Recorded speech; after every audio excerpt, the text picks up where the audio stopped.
Hello guys, nice to see you again. Welcome back to Pacific Front channel, a YouTube channel where I talk and discuss military topics and equipment, especially for Indonesian Armed Force. New video come out every week, so consider subscribing. On my last video, I talked about the PT Pindad Cobra 8x8. If you haven't watched it, I recommend watching it after this one. Today, we will talk about the collaboration between PT Pindad and FNSS Turkey, the Harimau Medium Tank or Kaplan in Turkish. Coming up.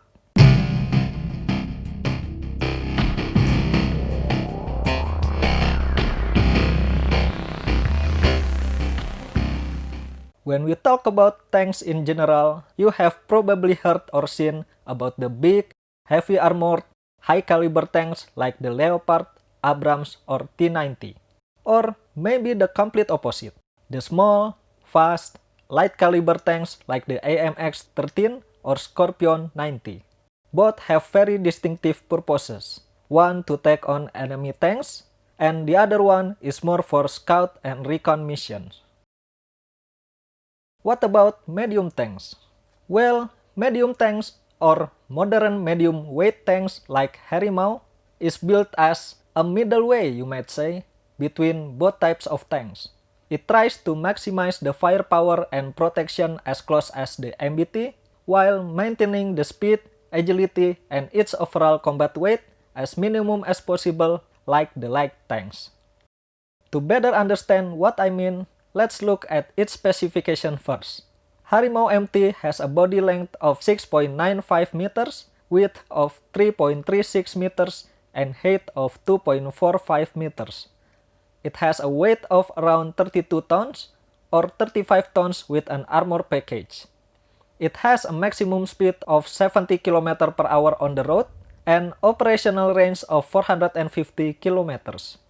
Harimau MT is armed with a Cockerill 3105 105mm high-pressure cannon and 7.62 coaxial machine guns. It is protected with Stanag Level 4 armored protection, which can be upgraded to Level 5 with add-on armor, and V-shaped hull able to withstand 10 kg of AT mines. Other defensive systems include laser warning device, smoke screens, and active protection systems. It is also equipped with auxiliary power unit that enables it to run all the systems without having to turn on the engine. If we compare it with MBT that have a weight of around 60 to 65 tons, Harimau MT is lighter and way easier to be deployed and transported, even by air like with the Airbus A400M. On the other hand, it has superior armor protection than the Scorpion 90 or AMX-13 light tanks weighing around 10 to 15 tons. With the 105mm high-pressure cannon, Harimau MT has enough firepower to support friendly infantry units and still can take on enemy heavy armored vehicles.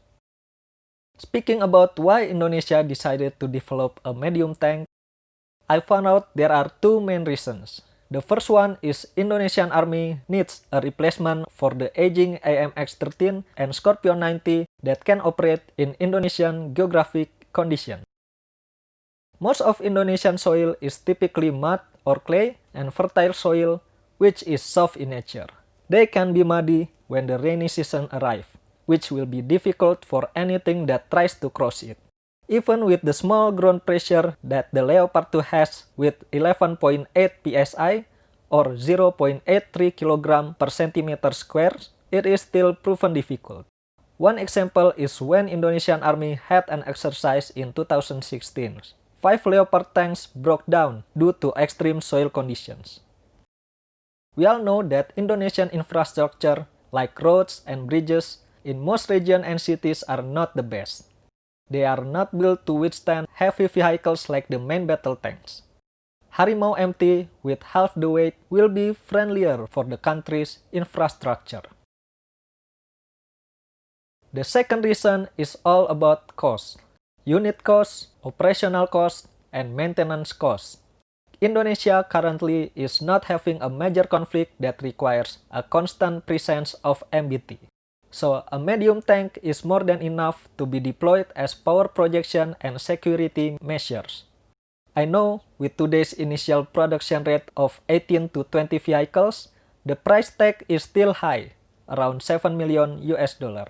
But soon, when it enters full production, I believe the price tag can be as low as half of that. So, what is the future for medium tanks? I'm gonna say it has a bright one.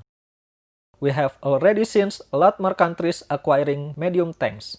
Not only TNI that plans to replace their old AMX-13 and the Scorpion 90, countries like Singapore, the Philippines, Thailand, South Korea, China, and more have chosen their own medium tanks.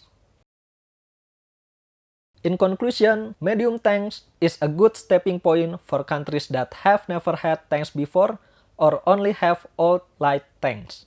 The price tag and cost that is lower than MBT, firepower and armor protection that is superior to light tanks are its selling points. Indonesia, with its geographic and infrastructure challenges, will be benefited a lot when Harimau MT is fully operational. Also, it is time to retire all those AMX-13 and Scorpion though. They serve long enough and they serve well.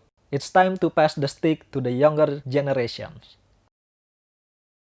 So what do you think of Harimau medium tank? Do you agree with me? Let me know in the comment section below. And don't forget to check out my other videos. Like these videos, share it to your family and friends, hit that subscribe button on the left, and I'll see you in the next one.